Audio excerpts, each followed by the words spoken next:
Hi, so I'm going to answer some questions today on the perineum health and how to reduce the risk of tearing during labour.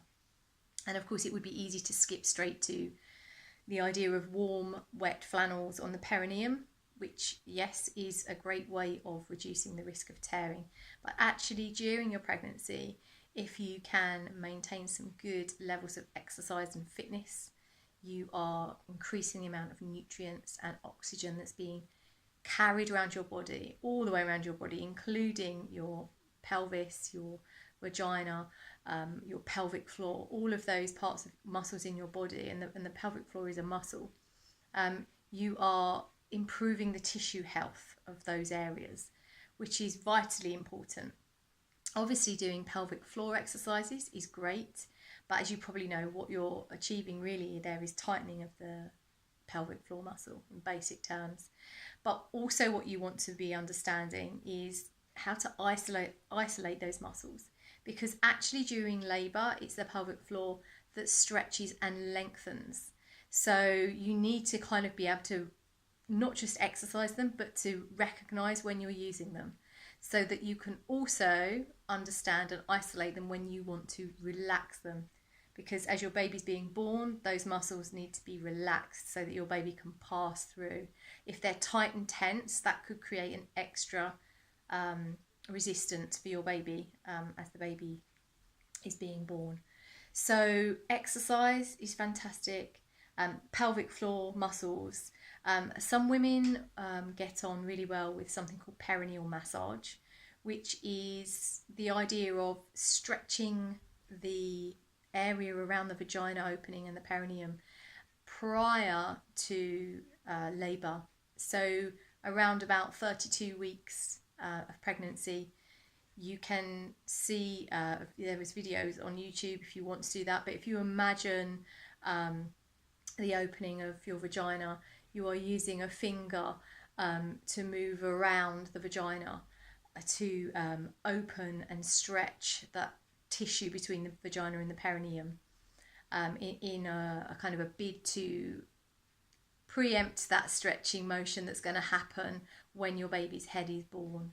So perineal massage, not everybody goes well with it.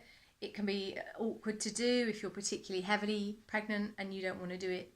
You can't reach down to that area of your body. Obviously you can ask a partner to do it, but again, that's kind of personal preference. But perineal massage, some women use it and swear by it. Others have never done perineal massage and have never torn. So it is one of those things that if you want to do everything that you possibly can and you feel comfortable doing it, then it is a good one to try. As I mentioned earlier, there is this hot, wet flannel. I've seen and I've done this for clients at births before.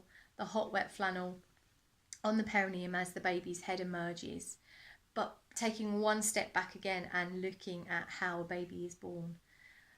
Being in water can help. In particular, water is relaxing. Obviously it's warm, it's relaxing the tissue and the skin, so it can be a great way of adding a potential reduction to tearing as your baby's born.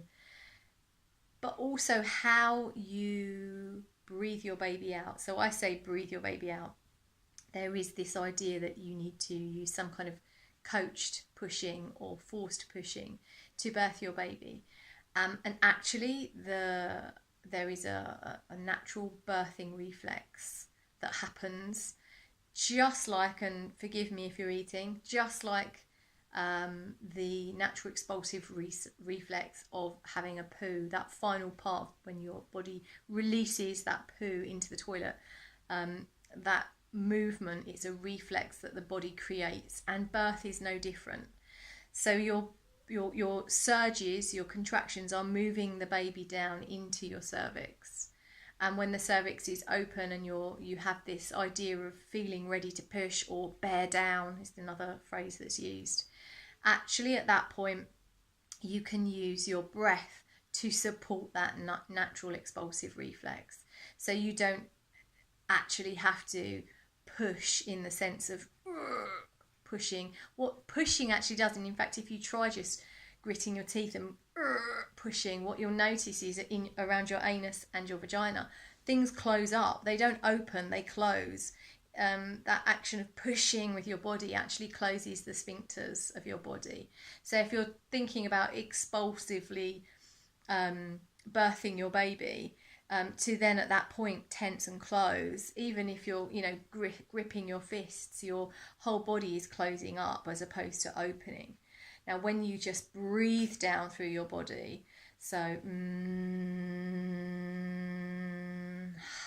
you're breathing down, everything is still open. In fact, it's encouraging that to open.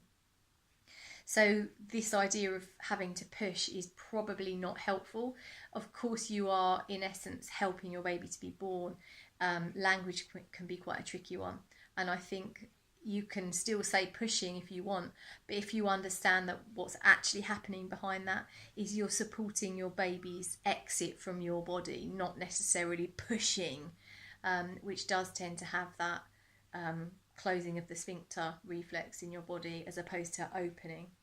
So breathing your baby down, this understanding of what you're physically doing with your body at the point of birth. Why that's important? Well, as your baby is born, if you're using pressure and pushing to bear down, to push baby out, then if that, as your baby is crowning, that's when that area of skin near the perineum is stretching.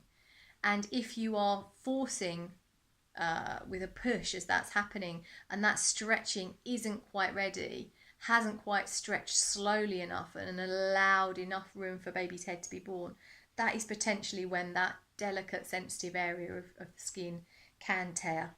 There are other things that can cause tearing which are difficult to avoid. For example, if baby's hand is up by its face, or if you're in hospital and there is some kind of assistance needed, so an episiotomy or some kind of assisted delivery, then that can sometimes result in tearing. Or obviously episiotomy is a cut using medical scissors to actually cut and allow more access for the consultant.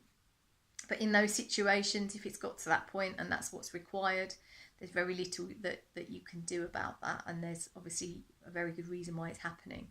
But if you're birthing without those kind of situations and scenarios, the guidelines to remember, as I've said, are exercise, understanding your pelvic floor and being able to isolate it so you can relax it, so it can lengthen and stretch.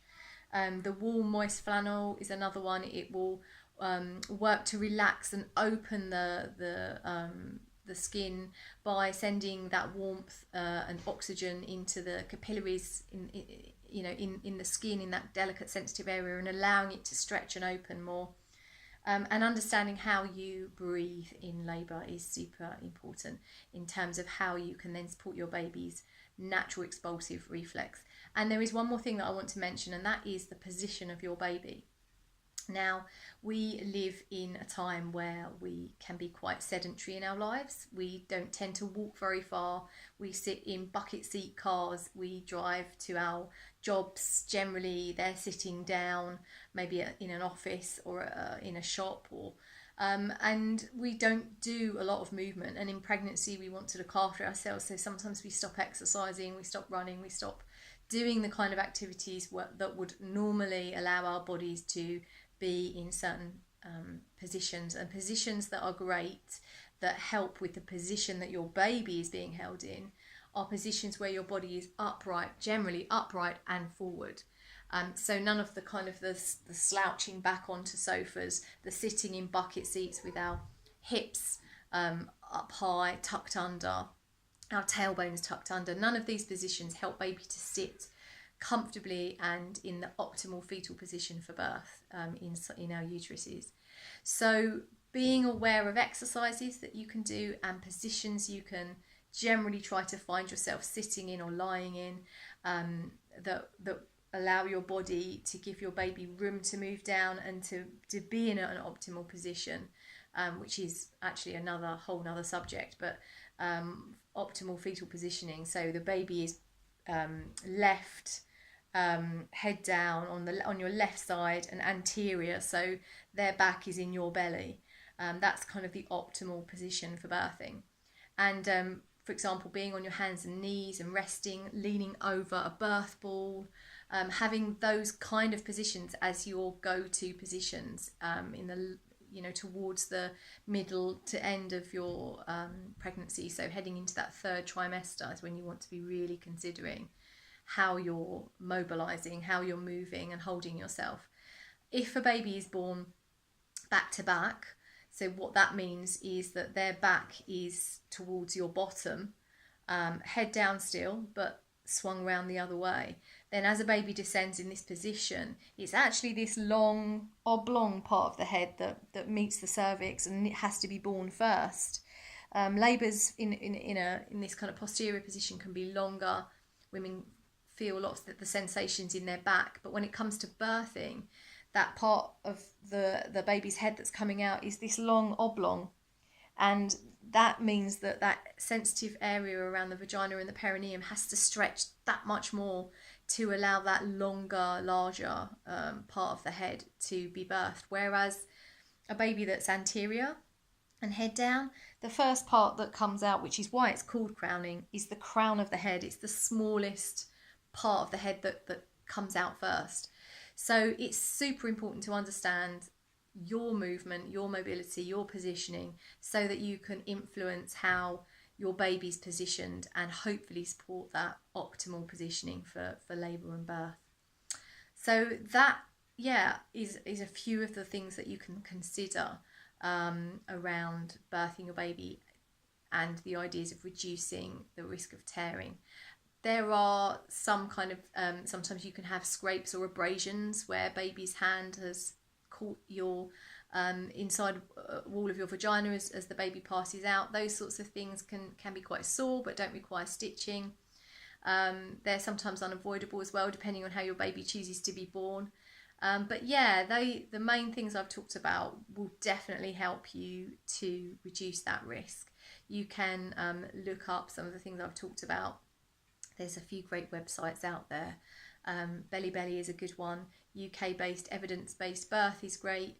Obviously, contact me if you want any more signposts on some of the information I've talked about today. Cochrane reports are always good to look up on particular subjects. They give good unbiased data and research results. So yeah, hope you've enjoyed listening to that. I'll be posting some more answers to some more of your questions as the day goes by and as the week goes on, but hopefully that has helped you out. Okay, happy pregnancy, happy birthing, and see you all soon.